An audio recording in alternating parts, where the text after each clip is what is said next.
ও ইমাম হুসাইন, আপনাকে অনেক বেশি প্রয়োজন। কুফায় তখন দাড়িওয়ালা ছিল, টুপিওয়ালা ছিল, পাঞ্জাবিওয়ালা ছিল, হুজুর ছিল। একের পর এক পত্র লেখা শুরু করছে। ইমাম হুসাইন প্রস্তুতি গ্রহণ করছেন যাবেন, কিন্তু হজরত আবদুল্লাহ ইবনে আব্বাস, হজরত আবদুল্লাহ ইবনে ওমর ওনারা নিষেধ করলেন, ইমাম হুসাইন যাওয়ার দরকার নাই। হজরতে ইমাম হুসাইন বললেন তার নিজের চাচাতো ভাই মুসলিম বিন আকিলকে ডেকে, ও মুসলিম বিন আকিল, যাও, চলে যাও একটু কুফার দিকে, কুফার অবস্থানটা কি সুন্দর করে একটু যাচাই বাছাই করে দেখবা। মুসলিম বিন আকিল কুফায় চলে গেলেন। কুফায় যাওয়ার পরে তিনি কুফার কেন্দ্রীয় মসজিদের সামনে ওনার আসার সংবাদ পেয়ে সমস্ত মানুষেরা চলে এসেছেন। সংবাদ পেয়ে মানুষেরা চলে আসার পরে উনি একটা বক্তব্য দিলেন। হাজার হাজার মানুষ মুসলিম বিন আকিলের পক্ষে, তারা বললেন ইমামকে আসতে বলেন, আমরা ইমাম হুসাইনের জন্য আমাদের শরীরে যতক্ষণ বিন্দু বিন্দু ফোঁটা রক্ত থাকবে আমরা ততক্ষণ লড়াই করে যাব। এই কথা শুনে হজরতে মুসলিম বিন আকিল পত্র লিখলেন, ইমাম হুসাইনকে আসার জন্য নির্দেশ করলেন। প্রাণের ভাইরা, ঠিক সেই মুহূর্তে ইয়াজিদের নির্দেশ অনুযায়ী ইয়াজিদের প্রধান সেনাপতি ওবাইদুল্লাহ বিন জিয়াদের নেতৃত্বে একদল লোক লস্কর আধুনিক অস্ত্র শস্ত্র লগি বইটা এনে মুসলিম বিন আকিল আর তার সহপাঠীদের বেধাম মারধর করলেন। তারাও পালিয়ে চলে গেলেন। একেবারেই মুসলিম বিন আকিলকে একা করে মুসলিম বিন আকিলের হাতে বেড়ি বাঁধা হলো, দড়ি বাঁধা হলো, পায়ে দড়ি বাঁধা হলো। মুসলিম বিন আকিলকে কুফার কেন্দ্রীয় মসজিদের সামনে কুরবানির পশু যেভাবে জবে করে, মুসলিম বিন আকিলকে কুরবানির পশুর মতন জবে করা হয়েছিল। মুসলিম বিন আকিলের পক্ষে প্রতিবাদ করার জন্য একটাও মানুষ তখন পাওয়া যায় নাই। তার মানে বোঝা গেল যুগে যুগে মুনাফিক ছিল, আছে, থাকবে। আমাদের সমাজে 3 শ্রেণীর মুসলমান পাওয়া যায়। 1 নাম্বার হলো জালিম মুসলমান, 2 নাম্বার হলো খাঁটি মুসলমান, আর 3 নাম্বার হলো ধর্মনিরপেক্ষবাদী মুসলমান। জালিম মুসলমান কারা? এরা মুসলমান কিন্তু অন্যায়কে মুসলমানদের উপরে নির্বিচারে জুলুম করে, এরা হলো জালিম মুসলমান। আর খাঁটি মুসলমান এরা তো রাসূলের উত্তরসূরি, ইমাম হুসাইনের উত্তরসূরি, আলীর উত্তরসূরি, যারা জীবন দিবে কিন্তু কল্লা বাতিলের কাছে মাথা নত করবে না। আর 3 নাম্বার হলো ধর্মনিরপেক্ষবাদী মুসলমান। তার মানে এরা যেদিকেই বৃষ্টি হয় সেদিকেই ছাতা ধরে, গোল আলু মার্কা মুসলমান আছে না নাই? ইমাম হুসাইন 72 জন মতান্তরে 79 জন নিজের গোত্রের লোক নিয়ে ফোরাত নদীর পাশে উপস্থিত হয়েছেন। ওবাইদুল্লাহ বিন জিয়াদের নেতৃত্বে সাথে সাথে ঘেরাও করে ফেলা হলো। ওবাইদুল্লাহ বিন জিয়াদের নেতৃত্বে ঘেরাও করার পরে তাদেরকে সব কিছু, পানি বন্ধ করা হলো, খাদ্য বন্ধ করা হলো, সব কিছু বন্ধ করে দেওয়া হলো। এবার ওবাইদুল্লাহ বিন জিয়াদ 3টা শর্ত দিলেন।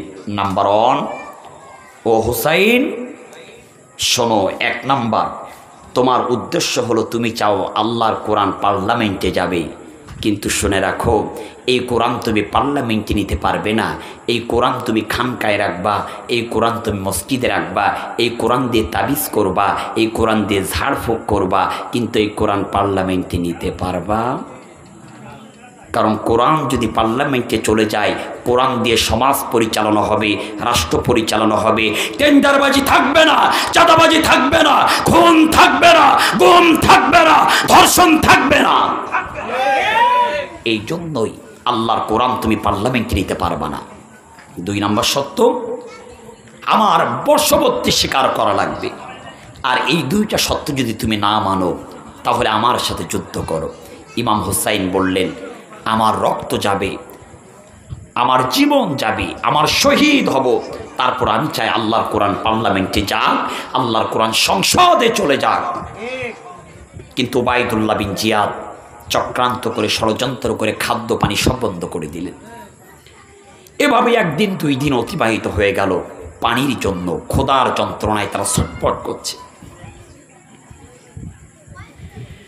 হযরতে ইমাম হুসাইনের কলিজার টুকরা বিবি শহরাবানো হঠাৎ করে বুকের দুধের শিশু আলী আসগারকে ইমাম হুসাইনের সামনে হাজির করলেন। প্রাণের স্বামী, কয়েকদিন বিন্দু পরিমাণ কোনো খাদ্য খেতে পারি নাই, পানি পর্যন্ত পান করতে পারি নাই, যার কারণে আমার বুকের দুধগুলা শুকিয়ে গিয়েছে।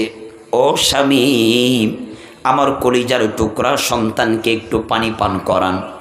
হযরত ইমাম হুসাইন শহরাবানুর কোল থেকে আলী আসগারকে নিয়ে ফোরাত নদীর পাশে চলে গেল। ডাক দেয়া বলে, তাকাও, এই ফোরাত নদীর পানি তোমরা বন্ধ করেছ।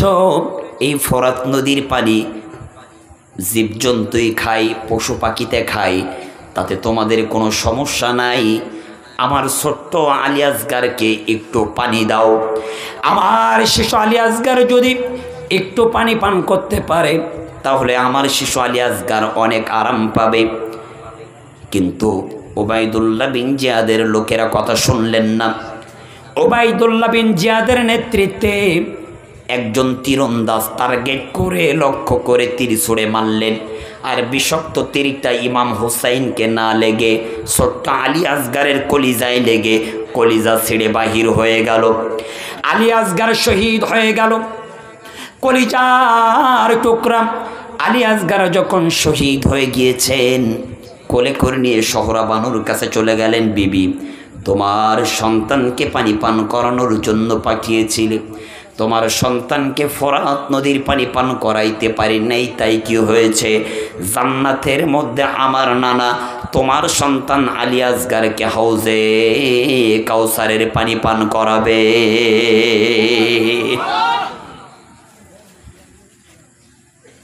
আমার বলার উদ্দেশ্য হলো কারবালার শিক্ষা। জীবন চলে যাবে, তারপরে বাতিলের কাছে একটি সেকেন্ডের জন্য মাথা নত করা যাবে না। এর নাম হলো কারবালার শিক্ষা।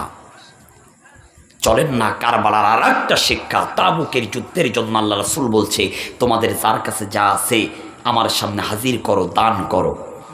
হযরতে আবু বকর রাদিয়াল্লাহু, হযরতে ওমর রাদিয়াল্লাহু তাআলা আনহু বাড়িতে হিসাব করে অর্ধেক সম্পত্তি বাড়িতে রাখলেন, আর গোটা অর্ধেক সম্পত্তি রাসূলের সামনে হাজির করলেন। জোরে বলে সুবহানাল্লাহ।